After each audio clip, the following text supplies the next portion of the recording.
அனைவருக்கும் வணக்கம். 3ஆம் தேதியில் பிறந்தவர்களில் முக்கியமானவர் முன்னாள் தமிழக முதல்வர் திரு மு. கருணாநிதி அவர்கள் பற்றிய தாங்கள் அறிந்திராத சில விஷயங்களை தங்களுக்கு தர மிகவும் ஆசைப்படுகிறேன். கருணாநிதி அவர்கள் 1924ஆம் ஆண்டு திருக்கோளையில் பிறந்திருக்கிறார். அவர் பள்ளிக்கு செல்லும் பொழுது ஓலைச்சுவடியில் எழுதி பயிற்சி பெற்றிருக்கின்றார். வீட்டு பாடமாக ஞாபக சக்திக்கு மனப்பாடமாக வைத்துக்கொள்ள வேண்டியதை மண்ணில் எழுதி ஞாபகம் வைத்து கொண்டிருந்திருக்கிறார்.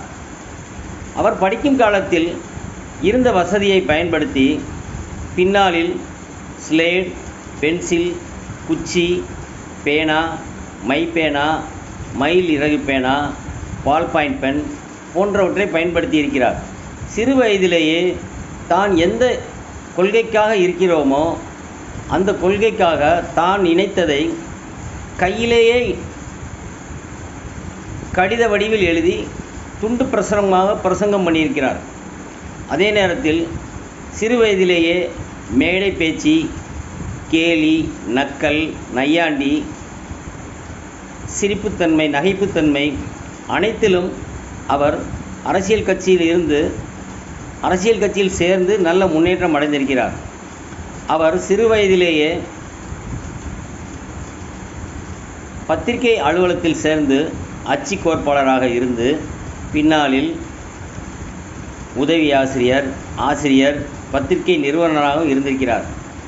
தான் நடத்தி வந்த கட்சி பத்திரிகையில் உடன்பிறப்பு கடிதம் என்று தினமும் ஒரு கடிதம் எழுதி தன்னுடைய கட்சி தொண்டர்களை ஊக்குவிப்பது மட்டும் அல்லாமல் கட்சி தொண்டர்களை மென்மேலும் சேர்ந்து கட்சிக்கு பலப்படுத்துமாறு நல்ல ஒரு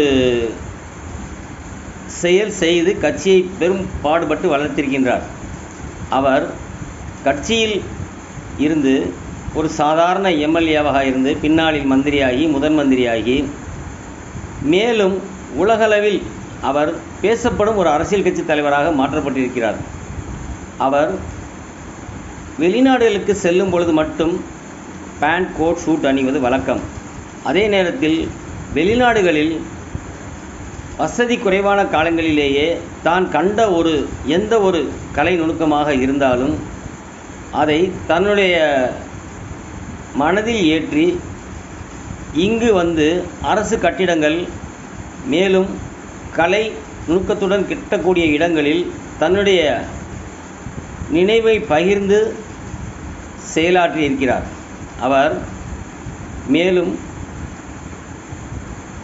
காலையில் கட்சி தொண்டர்களுக்கு கடிதமும் எழுதியிருக்கிறார். காலையில் விளையாட சென்றிருக்கிறார். ஷட்டில் காக் விளையாடியிருக்கிறார் தேக பயிற்சிக்காக. எவ்வளவு நேரம் தூங்குவார், எவ்வளவு நேரம் வேலை பார்ப்பார் என்பது அவருக்கு கூட தெரியாது. அவர் அருகில் இருந்தவர்களுக்கு மட்டும் தெரியும். அதே நேரம் எந்த ஒரு பிரச்சனையாக இருந்தாலும் தான் அதில் தலையிடுவது மட்டுமல்ல, அதே நேரத்தில் அதை தீர்த்து வைப்பதிலும் ஒரு தீர்க்கதரிசியாக இருந்திருக்கிறார். அவர் பயன்படுத்திய இப்பொழுது சொல்கிற காட்கேட் என்கிறோமே, இந்த நூற்றாண்டில் அவரை போல் பயன்படுத்திய ஒருவர் இன்னொருவரை சொல்ல அளவுக்கு இருந்திருக்க முடியாது என்பது என்னுடைய எண்ணம்.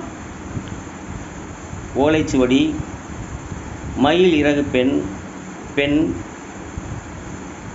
Radio, tape recorder, pocket radio, VCR, VCP, pager, cellphone, smart phone, tablet, LED, LCD, மேலும் அப்டேட்டாக தான் கடைசியில் இருக்கும் வரை டேப்லெட், ட்விட்டர் வரை அனைவரோடும் கருத்துக்களையும் பகிர்ந்திருக்கிறார், செயலாற்றியும் இருக்கிறார். இந்த நூற்றாண்டில் அவர் உபயோகித்த இந்த சாதனங்களை வேறு ஒருவர் உபயோகித்து முன்னேறியிருப்பாரா என்ற தகவல் எனக்கு கிடைத்தவரை இல்லை. ஆகையால் 3ஆம் தேதியில் பிறந்தவர்கள் யாருக்கும் சளைத்தவர்கள் அல்ல.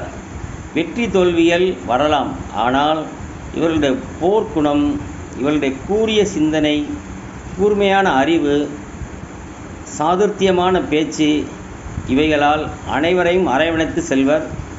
தலைவராக இருந்தால் தலைவர் பதவி தக்க வைப்பதில் வல்லவர். அதே நேரத்தில் அனைத்து தலைவர்களையும் அனுசரித்து போவதிலும் மிகவும் நல்லவராக இருந்தவர்.